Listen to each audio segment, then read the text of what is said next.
ہم وہی کہیں گے جو ہمارا دین ہم کو بتاتا ہے، عمل کرو تو تمہارا بھلا ہے۔ ان اللہ وملائکتہ یصلون علی النبی یا ایہا الذین آمنوا صلوا علیہ وسلموا تسلیما اللہم صل علی سیدنا وشفیعنا وحبیبنا ومولانا محمد وبارک وسلم صلاة وسلاما علیک یا رسول اللہ صلی اللہ تعالی علیہ وسلم۔ کذبت ثمود المرسلین، کذبت ثمود المرسلین، ثمود نے رسولوں کو جھٹلایا۔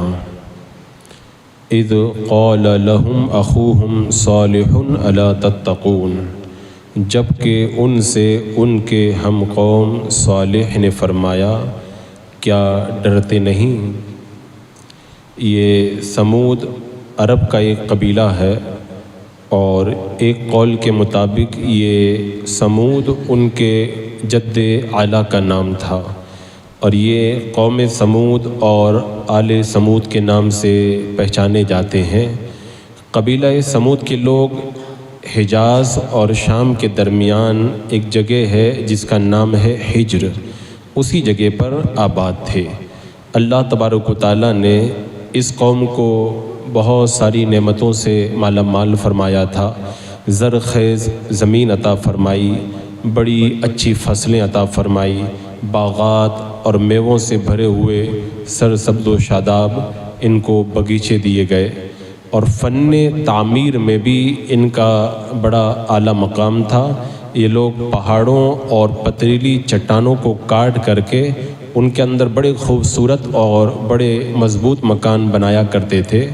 تو آل ثمود اللہ تبارک و تعالیٰ پر ایمان رکھتے تھے اور عبادت گزار بھی تھے، لیکن پھر بعد میں وقت گزرتے گزرتے اللہ کی نعمتوں کی بہتات پر یہ لوگ غفلت کا شکار ہو گئے اور ان نعمتوں پر اترا گئے، اور پھر ایک عرصے کے بعد میں پتھروں کو تراش کر کے یہ لوگ بتوں کی پوجا کرنے لگے۔ ایک عرصے تک قوم ثمود نے اسی طرح گمراہیت کو اختیار کیا، تو اللہ تبارک و تعالیٰ نے ان کے درمیان حضرت صالح علیہ السلام کو رسول بنا کر کے مبعوث فرمایا۔ تو اسی کا ذکر یہاں پر کیا گیا کہ ثمود نے رسولوں کو جھٹلایا۔ میں نے بتایا تھا کہ ایک رسول کو جھٹلانا یہ سارے رسولوں کو جھٹلانا ہے، تو انہوں نے حضرت صالح علیہ السلام کو جھٹلایا، گویا کہ تمام رسولوں کو جھٹلایا۔ کیا جھٹلایا؟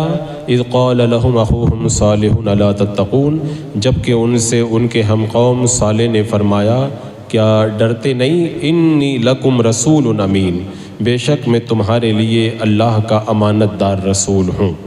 یعنی حضرت صالح علیہ السلام یہ حضرت نوح علیہ السلام کے پوتے ارم کی اولاد میں سے تھے، تو یہ چند پشتوں کے بعد میں ان کا سلسلہ حضرت نوح علیہ السلام سے جا کر کے مل جاتا ہے۔ آپ نے فرمایا کہ میں اللہ کا رسول ہوں، مجھ پر ایمان لاؤ، ایک خدا کی عبادت کرو، بتوں کی پرستش جو ہے وہ ترک کر دو، فاتقوا اللہ واطیعون، اللہ سے ڈرو اور میرا حکم مانو۔ یعنی آپ نے صاف صاف بتایا اور یہ بھی بتا دیا میں جو تم کو یہ دین کی دعوت دے رہا ہوں لالچ میں نہیں دے رہا ہوں۔ فرمایا وما اسألکم علیہ من اجر ان اجری الا علی رب العالمین، اور میں تم سے کچھ اس پر اجرت نہیں مانگتا، میرا اجر تو اسی پر ہے جو سارے جہان کا رب ہے۔ یعنی میں تم کو صرف اخلاص و للہیت کے ساتھ دین کی دعوت دے رہا ہوں۔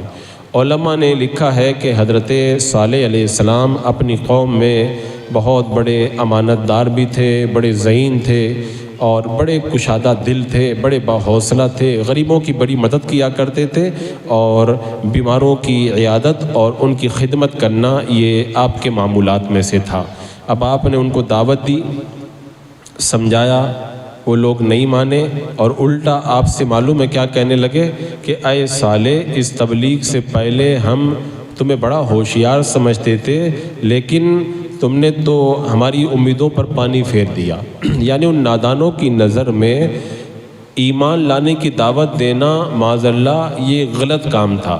کہنے لگے ہم تو آپ کو بڑا ہوشیار سمجھتے تھے، آپ نے تو ایسا کام کیا کہ ہمارے جو دماغ میں جو بات تھی وہ بالکل غلط ثابت ہوئی، یعنی معاذ اللہ ان کے کہنے کا مطلب تھا کہ ایمان کی دعوت دے دی، اب آپ ہوشیار نہیں رہ گئے معاذ اللہ۔ آج بھی آپ دیکھیں کہ کسی کو اچھی بات بتاؤ نا تو اس کو کہتے ہیں یہ بیوقوف آدمی ہے۔ تو اچھی بات کی طرف اچھے لوگ رغبت کرتے ہیں اور برا آدمی برائی کی طرف رغبت کیا کرتا ہے۔ تو حضرت صالح علیہ السلام نے قوم سمود کو اللہ کی نعمتیں یاد دلائی کہ اللہ کی نعمتوں کو یاد کرو، شکر گزاری کرو، ایمان لے آؤ۔ اور حضرت صالح علیہ السلام کی دعوت و نصیحت کو سن کر کے ان میں دو طرح کے لوگ ہو گئے، کچھ لوگ ایمان لانے والے ہو گئے اور ایک گروہ وہ ہو گیا جو جہالت پہ ڈٹ گیا اور وہ ایمان نہیں لایا۔ اب ان کے ایمان لانے کی ایک بڑی وجہ ہے، اس کو اللہ تعالیٰ نے بیان فرمایا، اتترکون فیما ہاؤنا آمنین، کیا تم یہاں کی نعمتوں میں چین سے چھوڑ دیے جاؤ گے؟ یعنی اللہ نے ان کو مال و دولت دی اور ان کو اچھی زندگی دی، خوبصورت باغات دیے، اچھے کھانے پینے کے ان کو پکوان عطا فرمائے، امن و سلامتی عطا فرمائی، تو ان نعمتوں کے اندر وہ اتنا مگن ہوئے کہ موت کو بھی بھول گئے، آخرت کو بھی بھول گئے اور خدا کی ان نعمتوں کی ناشکری پر اتر آئے۔ تو حضرت صالح علیہ السلام نے کہا تم ان نعمتوں میں چھوڑ دیے جاؤ گے، فی جنات وعیون، فی جنات وعیون، باغوں اور چشموں میں، وزروع ونخل طلعها حضیم، اور کھیتوں اور کھجوروں میں جن کی کلی نرم و نازک ہے۔ یعنی اتنی نعمتیں جو اللہ نے دی ہے تمہیں، کھجوریں دی، کھیتیاں دی، چشمے دیے، باغات دیے، تو تم کیا سمجھتے ہو تم ہمیشہ ایسے اللہ کی نعمتوں سے فائدہ اٹھاتے رہو گے؟ اللہ کا عذاب تم پر نہیں آئے گا اگر تم نے ناشکری کی تو۔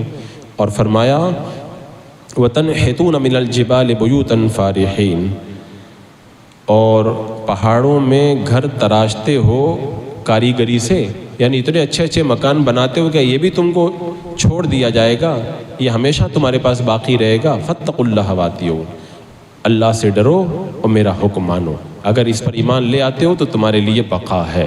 لیکن پھر ہوا کیا؟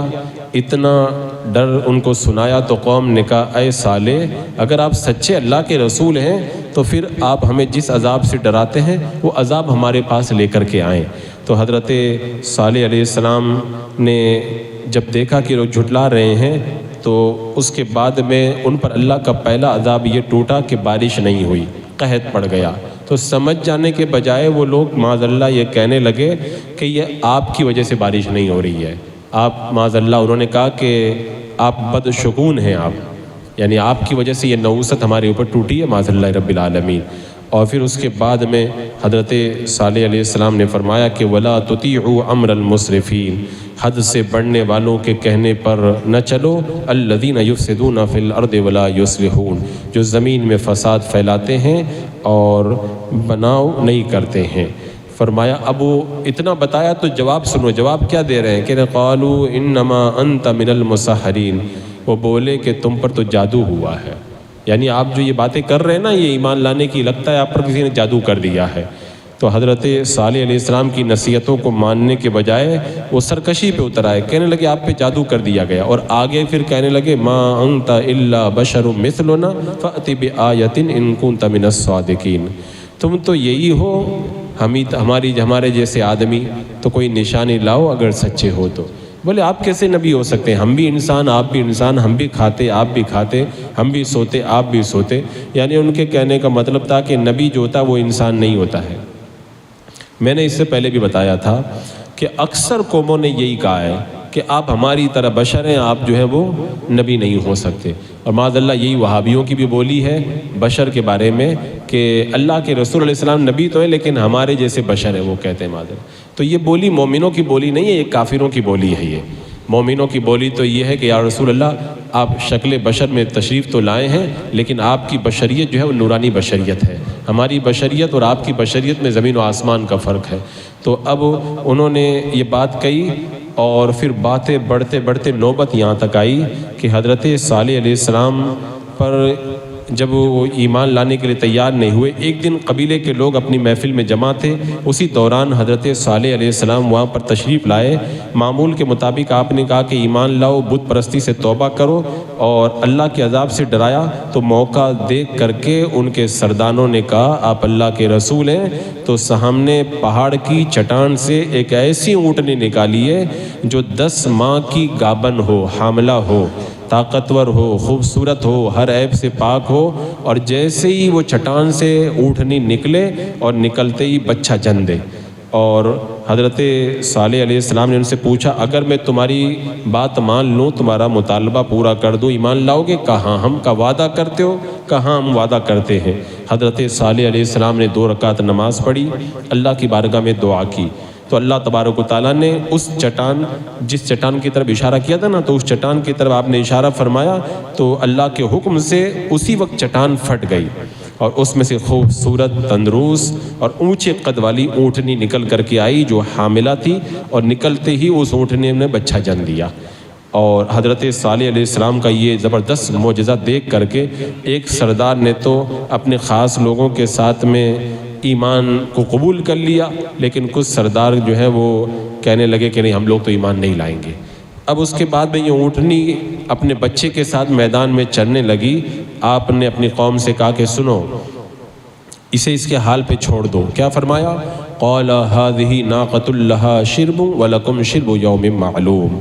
فرمایا یہ اونٹنی ہے، ایک دن اس کے پینے کی باری اور ایک معین دن تمہاری باری۔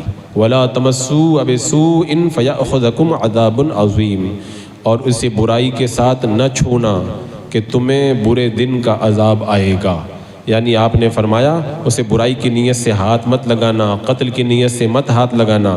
ایک دن یہ اونٹنی پانی پیے گی اور دوسرے دن تم لوگ پانی پینا، یہ آری باری سے دونوں پانی پیا کرو اس نہر کے کنارے۔ اب یہ سب آپ نے ہدایات دے دی۔ اب چونکہ اونٹنی بہت بڑا معجزہ ہے، اتنا بڑا معجزہ کہ وہ چٹان سے پیدا ہوئی، اور ایک دن میں وہ اتنا پانی پیتی تھی کہ پوری قوم جتنا پانی ایک دن میں پیتی وہ اکیلی اتنا پانی پی جاتی تھی۔ اس کے پینے کے دن اس کا دودھ اتنا ہوتا تھا کہ پوری قوم کے لیے وہ جو ہے وہ کافی ہو جاتا تھا، اور تمام وحشی اور حیوانات اس باری کے روز پانی پینے سے بعد رہتے تھے، پانی نہیں پیتے تھے۔ اب آپ نے ان کو سمجھا دیا کچھ گڑبڑ مت کرنا، اس کو ہاتھ مت لگانا برے ارادے سے، اور فرمایا کہ اس کو اگر تم ہاتھ لگاؤ گے تو زبردست عذاب آئے گا۔ لیکن تھے وہ ظالم، نہیں مانے۔ قوم سمود نے حضرت صالح علیہ السلام کی بات کی پرواہ نہیں کی، کچھ دن تو مانا انہوں نے، پھر اس کے بعد میں انہوں نے دیکھا کہ چراگاہ اور مویشی کے لیے پانی کی تنگی ہو رہی ہے، اس اونٹنی کو قتل کر دینا چاہیے۔ پوری پلاننگ ہو گئی۔ اب وہ پلاننگ کیسے تیار ہوئی، کیسے قتل کیا، پیچھے جو ہے وہ ایک موقع پر یہ واقعہ گزرا تھا، یہ آیات تو میں نے اس کی تفسیر میں پورا واقعہ وہاں پہ بیان کیا تھا۔ آخر انہوں نے قداد بن سالف نام کے آدمی کو منتخب کیا، اس نے اونٹنی کو پکڑ کر کے تیز تلوار سے اس کی کونچیں کاٹ ڈالی۔ اونٹنی کے قتل کے بعد میں حضرت صالح علیہ السلام نے فرمایا کہ اپنے گھروں میں 3 دن تک جو کرنا ہے وہ کر لو، ہفتے کے دن تم پر عذاب آ جائے گا، اور عذاب کی پہچان یہ ہے پہلے دن تمہارے چہرے پیلے پڑ جائیں گے، دوسرے دن لال ہو جائیں گے، اور تیسرے دن تمہارے چہرے کالے پڑ جائیں گے، اور پھر چوتھے دن عذاب آئے گا، اور یہ وعدہ ہے، یہ ہونا ہے، یہ وعدہ اب ٹلنے والا نہیں ہے۔ تو رب فرماتا فَأَقَرُوهَا فَأَصْبَحُوا نَادِمِينَ، اس پر انہوں نے اونٹنی کی کونچیں کاٹ دی، اونٹنی کی کونچیں ان لوگوں نے کاٹ دی۔ کونچے کا مطلب یعنی ٹکنے کے اوپر سے پاؤں کو کاٹ دیا ان لوگوں نے۔ اب پھر کیا ہوا؟ فَأَصْبَحُوا نَادِمِينَ، پھر صبح کو پچھتاتے رہ گئے، یعنی دیکھا کہ اب عذاب آنے کا وقت آ گیا ہے۔ یعنی شہر ہجر میں اونچے گھرانے کے 9 لوگ تھے، یہ بڑے فسادی تھے، ان 9 فسادی لوگوں نے مل کر کے یہ پورا کارنامہ انجام دیا تھا۔ اب اللہ تعالیٰ نے اس رات حضرت صالح علیہ السلام کے، یہ 9 لوگ تھے نا، حضرت صالح علیہ السلام کو بھی قتل کرنا چاہتے تھے، اللہ تعالیٰ نے حضرت صالح علیہ السلام کے مکان کی حفاظت کے لیے فرشتے بھیج دیے۔ وہ ہتھیار لے کر کے جب آپ کے دروازے پر پہنچے، فرشتوں نے پتھر مارے، پتھر لگنے سے وہ سب کے سب، ان کی آنکھوں کی روشنی چلی گئی، سب ہلاک ہو گئے۔ اب حضرت صالح علیہ السلام کی قوم عذاب کے انتظار میں تھی، عذاب آئے گا۔ تو سازش ان کی ناکام ہو گئی، حضرت صالح علیہ السلام کو شہید نہیں کر سکے۔ مہلت کا جب پہلا دن آیا تو دیکھا کہ ان کے چہرے پیلے پڑ گئے۔ شام کے دن وہ کہنے لگے 1 دن ہو گیا، دوسرے دن چہرے لال ہو گئے، شام کو کہنے لگے 2 دن ہو گئے، تیسرے دن چہرے کالے ہو گئے، کہنے لگے اب مہلت ختم ہو گئی۔ تو شام کے وقت کہنے لگے حضرت صالح علیہ السلام کی دی ہوئی مہلت تو ختم ہو گئی ہے۔ چوتھا دن ہوا، ان لوگوں نے خوشبو لگائی، تیار ہو کر کے بیٹھ گئے کہ دیکھتے ہیں کون سا عذاب آتا ہے۔ پوری تیاری کر کے لوگ بیٹھ گئے تو عذاب کے منتظر ان بے وقوفوں نے صبح ہوتے ہی ایک ہولناک چیخ اور کڑک کی آواز سنی اور زمین میں زلزلہ آ گیا۔ یہ لوگ تباہ و برباد ہو کر کے ایسے ہو گئے جیسے جانوروں کے پاؤں کے نیچے روند کر کے گھاس کیسے ہو جاتی ہے ویسے ان کی حالت ہو گئی۔ اور عذاب کی شدت کا عالم یہ تھا کہ تندرست اور توانا ہونے کے باوجود بھی عذاب کے وقت نہ بھاگ سکے، نہ مقابلہ کر سکے، اور ان کی جو برائی تھی انہیں کچھ کام نہ آئی، سارا سامان بھی ان کو اللہ کے عذاب سے نہ بچا سکا۔ اللہ تعالیٰ ارشاد فرماتا ہے فَأَصْبَحُوا نَادِمِينَ، صبح کو پچھتاتے رہ گئے۔ لیکن اب پچھتانے سے کیا ہوتا ہے؟ فَأَخَذَهُمُ الْعَذَابُ، انہیں عذاب نے پکڑ لیا، وہی کڑک کا عذاب اور ان کے اوپر وہ ہولناک چیخ کا جو عذاب تھا، اس عذاب کے اندر یہ لوگ گرفتار ہو گئے۔ ان فی ذلک لآیہ وما کان اکثرهم مؤمنین، بے شک اس میں ضرور نشانی ہے اور ان میں بہت مسلمان نہ تھے۔ وَإِنَّ رَبَّكَ لَهُوَ الْعَزِيزُ الرَّحِيمُ، بے شک تمہارا رب ہی عزت والا مہربان ہے۔ کتنی نشانی ہے، اتنی طاقت آج کے دور میں، نہ اتنا مضبوط مکان کسی کے پاس ہے اور نہ اتنے تندرست اور توانا اتنے لمبے تڑنگے پہلوان ہیں۔ وہ اتنے طاقتور ہو کر، اتنے شاندار مکان ہو کر کے عذاب سے نہیں بچ پائے، تو آج کل کے کمزور اور چھوٹے چھوٹے مکانوں کے اندر فخر کرنے والے کیسے بچ پائیں گے جو اللہ پر ایمان لانے سے روگردانی کر رہے ہیں؟ تو بندہ اگر اس میں غور کرے تو بڑی نشانی ہے۔ بندہ دل نہ چھوٹا کرے کافروں کے عیش و عشرت کو دیکھ کر کے، اللہ تعالیٰ ڈھیل دیتا ہے، وہ ڈھیل دیتا ہے، لیکن جب پکڑتا ہے تو پھر پوری پکڑتا ہے اللہ تعالیٰ۔ تو انہوں نے بھی کہا تھا کہ کیا ہوگا، دیکھیں گے، دیکھا جائے گا، لیکن جب عذاب آتا ہے نا تو دیکھنے کا بھی موقع نہیں ملتا ہے۔ اللہ تعالیٰ ایسی گرفت کرتا ہے کہ بھاگنے کا بھی موقع، آدمی اتنا بڑا پہلوان بھاگ بھی نہ سکے، تو دنیا کے اندر کوئی اگر کچھ ہو جائے تو بھاگنے کا موقع اور مہلت بھی ملتی ہے۔ اللہ جب عذاب بھیجتا ہے تو بندہ بھاگ بھی نہیں پاتا ہے۔ فرمایا ان میں نشانی ہے، بہت بڑی نشانی ہے۔ تو لہذا جب طاقتور نہیں بچ پائے تو کمزور کیسے بچ پائے گا؟ لہذا بندے کو اس میں غور کرنا چاہیے اور اللہ کی نعمتوں کا شکر گزار بن کر کے نیک بننا چاہیے اور کافروں کو ایمان لانا چاہیے۔ بسم اللہ الرحمن الرحیم۔ اللہم صلی علی سیدنا و مولانا محمد وبارک وسلم، صلاۃ و سلام علیک یا رسول اللہ، یا اللہ یا رحمان یا رحیم العالمین۔ اپنے محبوبین کے صدقے میں مولا ہمیں قرآن کے نور سے معمور فرما دے، قرآن کے اجالوں سے مولا ہمارے سینوں کو پر نور فرما دے۔ اے اللہ مولا اس دور کے ظالموں کو بھی کیفر کردار تک پہنچا دے۔ اے اللہ انہیں بھی اپنے عذاب کے اندر گرفتار فرما، جو مسلمانوں پر عالم اسلام کے اندر ظلم و ستم کے پہاڑ توڑ رہے ہیں، اللہ ان پر بھی اپنے عذاب کا کوڑا نازل فرما اور انہیں بھی زمین کے اندر دھسا دے۔ ایمان پہ زندگی اور ایمان پہ ہم سب کو خاتمہ نصیب فرما۔ ربنا تقبل منا انک انت السمیع العلیم وتب علینا انک انت التواب الرحیم۔ ان اللہ وملائکتہ یصلون علی النبی یا ایھا الذین آمنوا صلوا علیہ وسلموا تسلیما۔ اللہم صلی علی سیدنا و شفیعنا و حبیبنا و مولانا محمد وبارک وسلم، صلاۃ و سلام علیک یا رسول اللہ۔ سبحان ربک رب العزۃ عما یصفون والسلام علی المرسلین والحمد للہ۔